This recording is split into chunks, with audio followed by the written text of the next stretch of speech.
chers frères et sœurs dans le Seigneur, mbote na bino partout bozali bino tomesana kolanda ngai.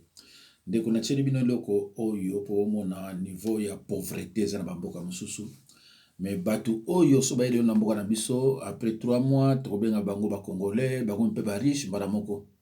Mais bozo mona pe bazouta ba conditions eza penza déplorable.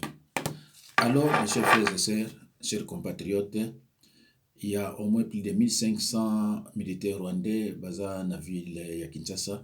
Ils ont information autour de yamba ngomba musikoyo. Na yebite soki bochaka penzaka na ba video na ngai, soki bomoni likamoko na kitisi, soki bozoka mo vraiment considération. Bandeko faut la prudent. Discours ya nani ya Chilombo e bombi nini na sima. Discours ya Chilombo parce que Chilombo a priori akoko lekate ay kolobake il faut coalition ezalate il faut na boma e mariage wana ekoko zalate et na dissoudre l'assemblée aussi longtemps que défense ezala maboko na été. Je ne vois pas quel courage akoko zwa pour aloba makambo alobaki. Parce que ceux qui parti adverse au ba signé ça qui est biloko so balobi kaka makambo pe bebi mbala moko. Alors en vertu vraiment de quels critères oyo ye azu courage ya koloba oyo alobaki na yebite bato mosusu basala ba analyse ndenge ngana basala yango eza na bato mosusu tozoyoka bazosala ba fete bazosepela mais ndeko soki basimbisi yo chemise ya bato basimbisi yango waya kozwa yango soki yo teki yango okofuta yango chemise basimbisi yo soki yo teki yango okofuta yango. Alors bandeko bosa attendre déjà na mabe moko ezwe na mboka na biso nandimi te bon c'est possible mais nandimi te ke ndenge makambo ezokendela soki vraiment ti février tokozala bien to soki Chilombo ti février akozala toujours na pouvoir. Soki Chilombo yaki na défense makambo oyo alobi peut-être ko ndima ke ko salama pe bien. Mais tango yo za na défense te et puis tango yo signé yo moko c'était pas une obligation. Il pouvait aussi refuser à signer. Mais tant où il a signé, ça devient maintenant problématique. En plus, jusqu'à présent, contenu a dit Luana, tu le moiseau bango na unte, toujours que non, na kati yango mais dit lango ezala kinini. Et pourquoi bo signer ki yango? Tango zo tuna mutu ya IDPS surtout modo botuni mais pourquoi a signé ki deal? Ba réponse est comme belé alors que la réponse c'est ça moko. Pourquoi vous signez qui dit? Donc vous signez qui yango parce que Chilombo n'a pas gagné aux îles. Faut être clair. Vraiment naza limité ya kolobaka ba certaines vérités. Au moins attend ba la vidéo yango balongo yango. Yango nazo osenga na bandeko ya bon mwana lobongo zate na obekobenga bango poto luka le rapidement solution mosusu oyo tokosala mbango chaîne mosusu pona bimisa biloko oyo ndena bana bimisa kala olina bimisa ba o na bimisa avec beaucoup de réserve nazana makoma ko ba mwana lobongo yate parce que vidéo yango kolekate yango bomoni ta na bandi na Alexis bino eloko moko wana ezanga nango tina pourvu kaka ba mona déjà que nazolo beloko mabete. Alors bandeko pona vraiment vidéo ngba longo nango te botozonga susu wana nanina lukeloko moko totana no bandeko bongo tozonga suna lisolo na biso oyo nango bosana te pa ina suki botozonga susu na voilà. Après un raid contre... Tout le quartier est sous le choc. Les habitants pleurent 8 morts après un raid contre un salon de coiffure vendredi soir. À Ndosho, quartier excentré de Goma, la violence est omniprésente. Autant que les pertes humaines, c'est l'impunité qui indigne. Les criminels ne sont jamais retenus.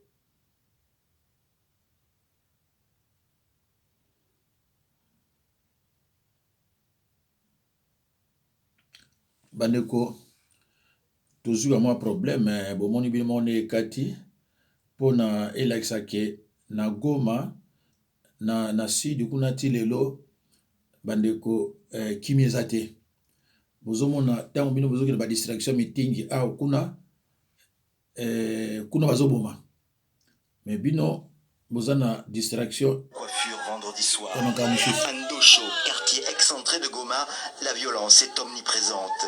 Autant que les pertes humaines, c'est l'impunité qui indigne. Les criminels ne sont jamais retrouvés. Je viens de perdre mon frère et ce n'est pas le premier de la famille qui me quitte à cause de cette barbarie. L'État est là et tous ses services, mais ils disent toujours que les assaillants sont inconnus. C'est déplorable. Ils n'ont jamais réussi à en capturer même un seul pour identifier ceux qui commettent de tels actes.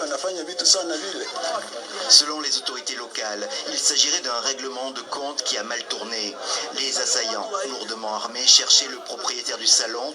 Ils l'ont tué, ainsi que ses 3 coiffeurs. 4 autres victimes passaient juste à proximité, au mauvais moment.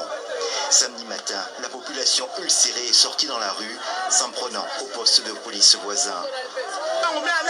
Je suis très en colère, fou de rage. J'ai un frère qui a été tué ici et ils sont 8 victimes en tout. Et ça s'est passé à quelques mètres d'un poste de police. Comment peut-on massacrer des civils à côté d'un commissariat? C'est inacceptable. Il y a un colonel dans ce poste de police. On ne sait pas en quoi il nous est utile. On doit le virer. La police et l'armée sont intervenus pour tenter de ramener le calme, usant de gaz lacrymogène et peut-être de balles réelles. Certains témoins affirment que les assaillants étaient habillés en treillis militaires. Des fusillades similaires ont déjà eu lieu à Goma. L'insécurité est grandissante dans la capitale du Nord Kivu et particulièrement dans ce quartier de Ndosho qui souffre de sa proximité avec le parc des Virunga, un refuge pratique pour les criminels et les bandes armées. bandeko na biso na Kivu baza na pasi moko toyebi te tokolobela yango ndenge nini. Nalingai nalakisa bino extrait moko même ya moins d'une minute voilà moins d'une minute soki ekoservir biso na kamwa quelque chose, mais alors tika nazonga nango mbango totala nano oyo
bandeko, merci beaucoup, merci bandeko.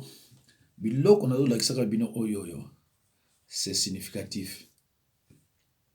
Nazolakisa bino mpona kolekisa lere te mpo nayebi ke mikolo ezoya bano mingi bakoregrete. Bomoni na nsima cortège na bato balati bacravate na baveste nde bazokima. Ils ne comprennent rien.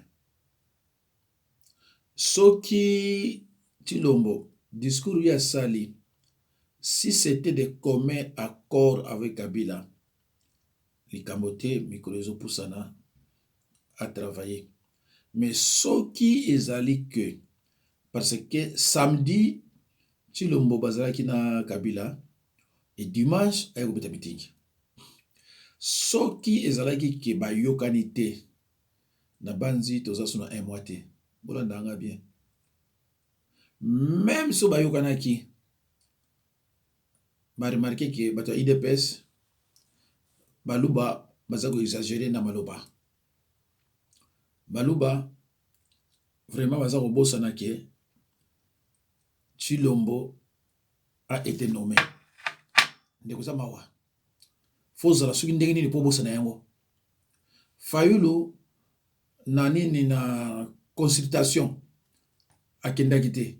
Mais okende pourquoi?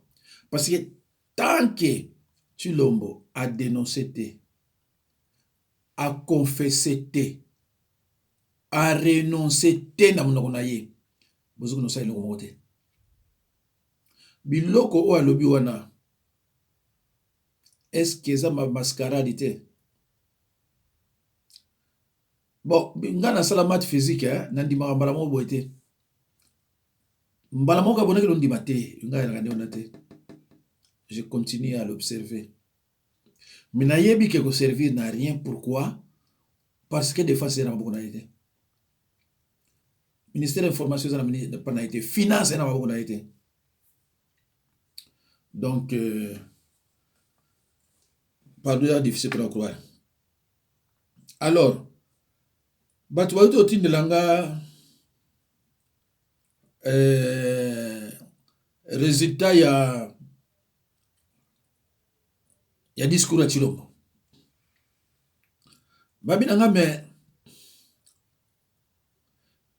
il faut qu'on mette un penalty après le Chebi. Mais ma penalty moussou ce qui n'est pas passé. Ma penalty moussou pe qui n'est qu'à l'air. Mais tu la oyo.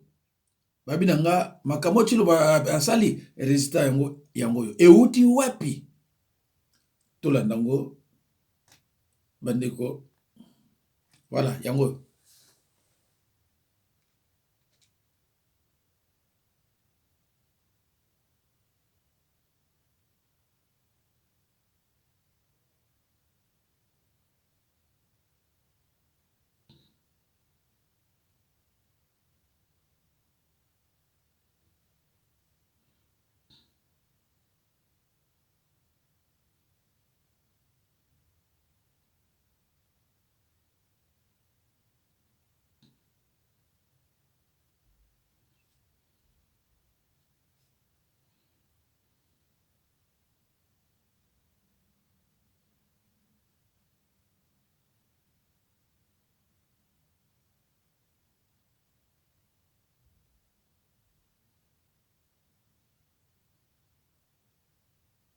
Voilà, bandeko. Na base bomoni yango. Balobi, tala signification yango. Yangwana. Bale kutuko, ole kende, parce que gardien par la guerre, n'a pas été gardien.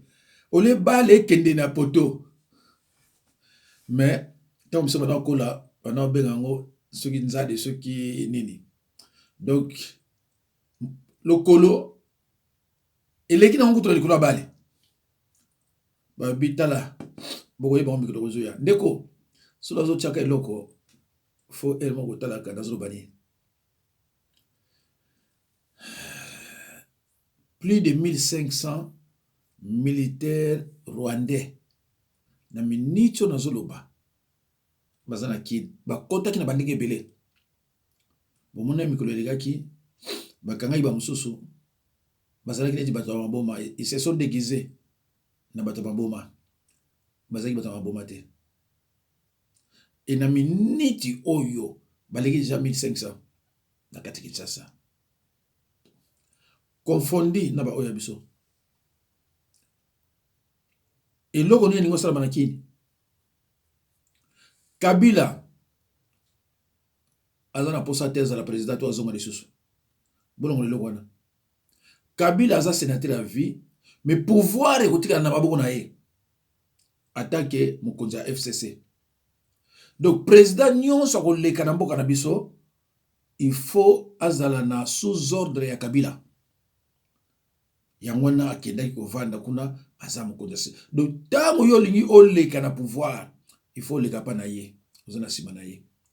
Au cas où par exemple le coup d'état militaire de Salami militaire oyo kozwa par exemple le pouvoir aza sous surveillance ya militaire oyo baza armé, c'est-à-dire ya Kabila. Soka sakani ba pomier Kabila zo continuer. Batu wana bayaka pona ko exploiter. Mais tant ba moni ke biso za na biso bazoba. Babi non, vous me gâteau vendre na pays encore boy libéla. Et loko zo mo ba ndeko biso IDPS baluba. Koloba. Koloba. Bandeko Nabimisa ke lo mo mikolo yo, pourquoi le pouvoir de la langue est comparable au fait. Ndeko soki otala ki ngote posa chrétienté, hein? Landa yo. Nabimisa iso eloko moko boy. Il y a vanité de vanité. Bien to landanga, ezana no récent. So continue ba numéro nanga ya bon nango avant 500 entre 493 na 499. Dans le but où ça mususu. Pourquoi le pouvoir de la langue est-il comparable au fait? Lukola balingi tena lobaka bakabanini. Mais nazo beta biloko moko soki yo ozano chrétienté mais landaka yango. Et c'est très important. Il y a un temps pour parler et il y a aussi un temps pour se taire. Batu oyo neti ba su ba pasteur faux pasteur Gilis. Azo ba makamoko okutu ya ebina ite. Na utu ko bisa titre mona ebisi bino oyo azo ko linga azwa AVC a continuer ko landa ka petit onani Jean-Claude Moubenga. Na utu ko na ifanya la examiner loko mo bona utu ko landa ya coordonnateur général ya Labuka na Peter Kazadi na Lambert Mende na journaliste fana bongisi la binongo na tila binongo na moni ke sona bongisi binongo na tila binongo na lobate pa eza ma minute kama belé ndeko il faut mona ke Mende donc azamoto ozo trahir mboka na ndika ko sakana te. Mende akangami na constitution abi article boy lobi boy oyo lobi boy constitution wana eza pona barwande eza pona bisote ndeko et puis ça mawata na yoki Mende conformément na biloko oyo nani alobi o nani Chilombo alobi yazo mema na nani mais na félicité penza nani secrétaire général ya Lamuka na bosse ni komona ye. Ah non, c'est un homme très intelligent et sage.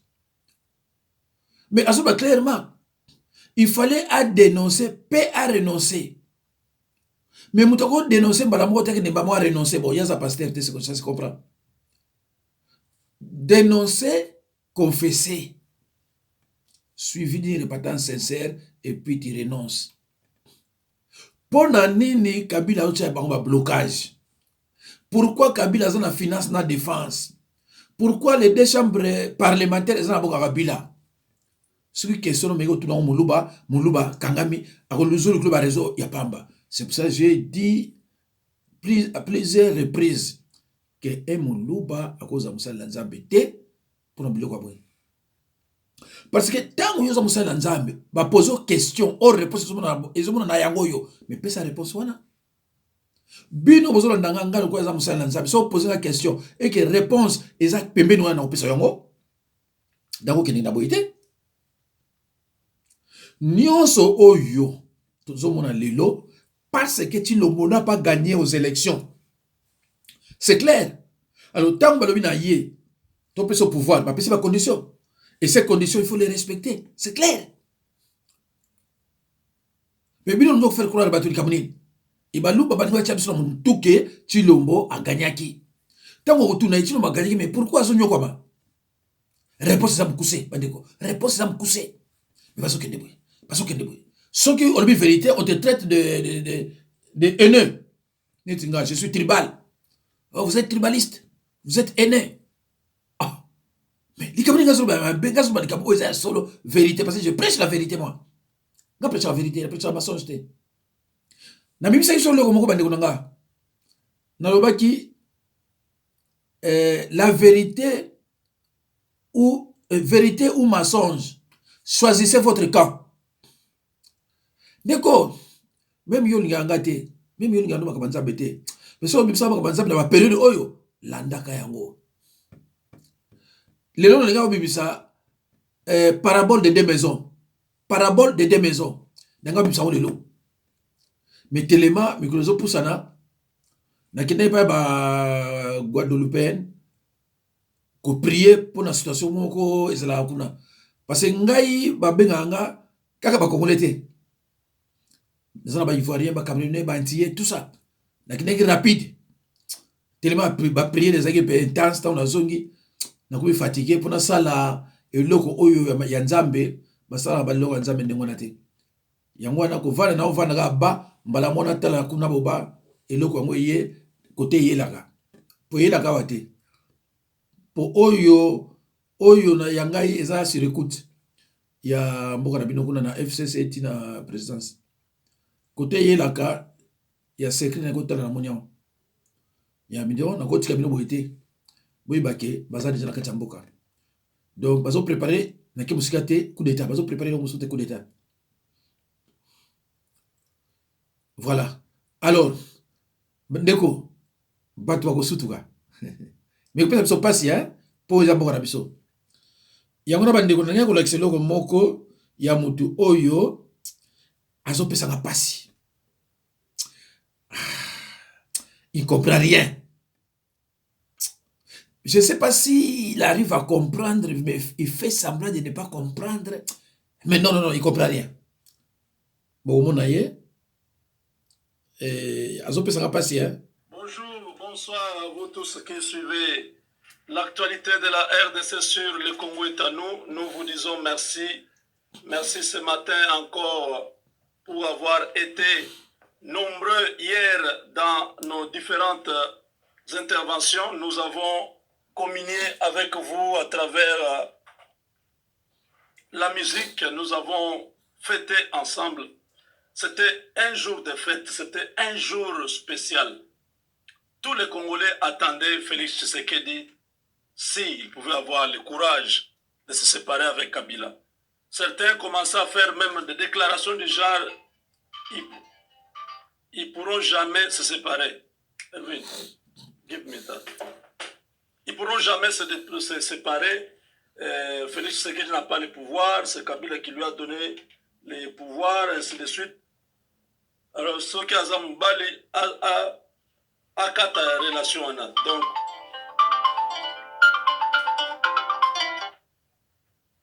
allô?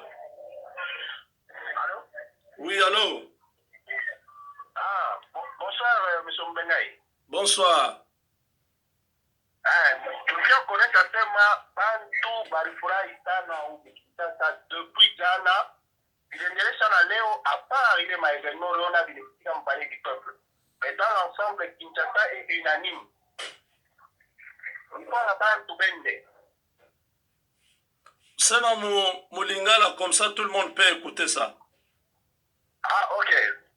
Kinshasa, en tout cas tout Kinshasa était en liesse. Batu basepeli. Na ba quartier, biso topa na Ramatonge, Tokemeti Bandal, Lokitili voilà, unanimement. Les gens étaient d'accord. La population est derrière Fati.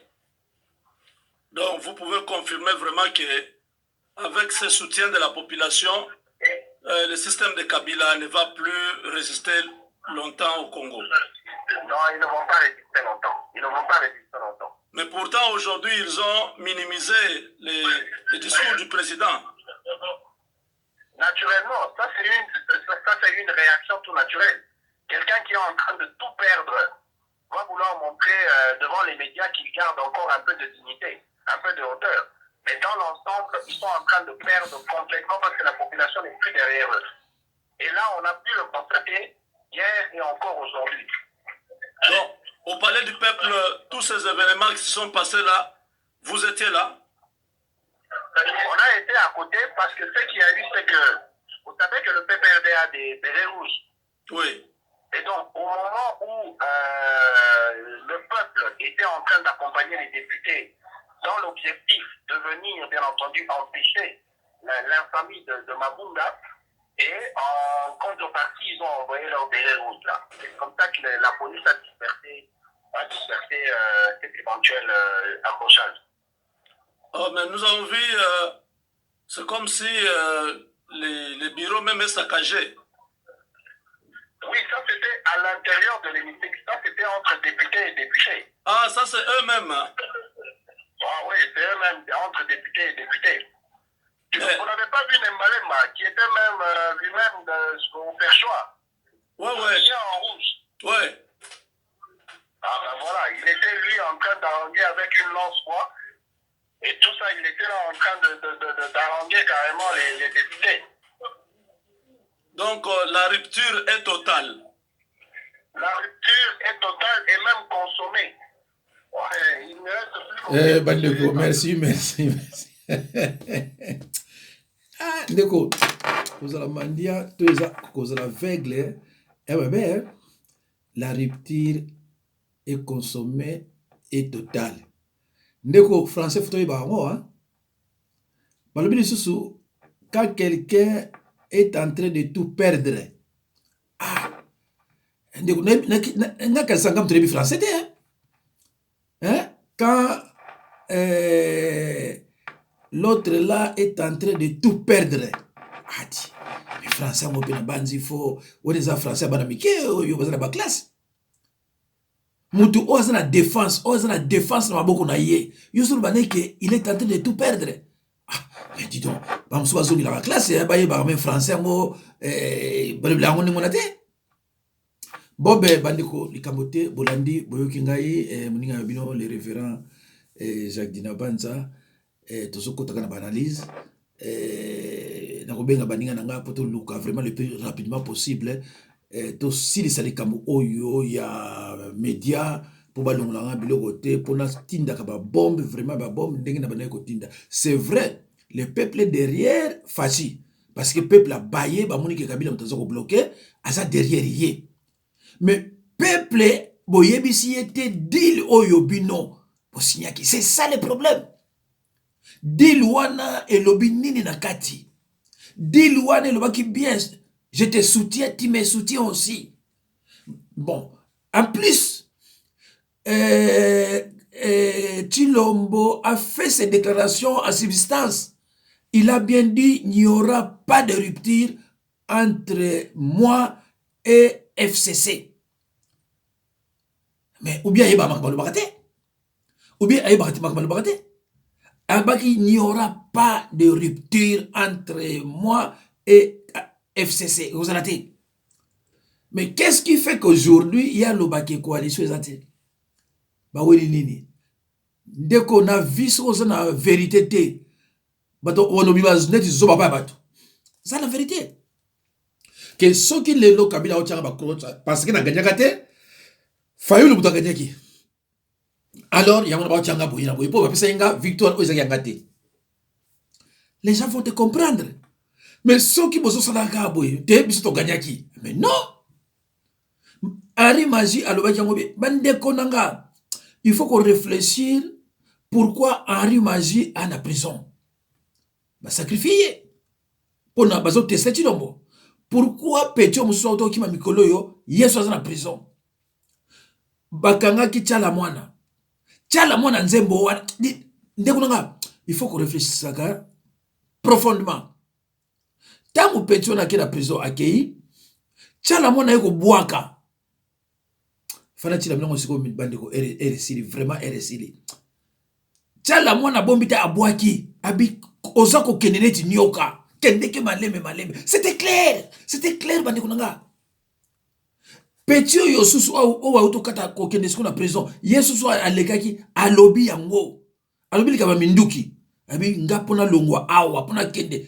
Il faut minduki. Na yaki na minduki, na okina minduki. Alobi ndeko bola ndaka mwa biloko nyonso na bazolo baka bokozo ba conclusion na bino. Donc nani Tshilombo, bref c'est mauvais. Ah non, c'est mauvais. Bible ça pour interdire tricherie.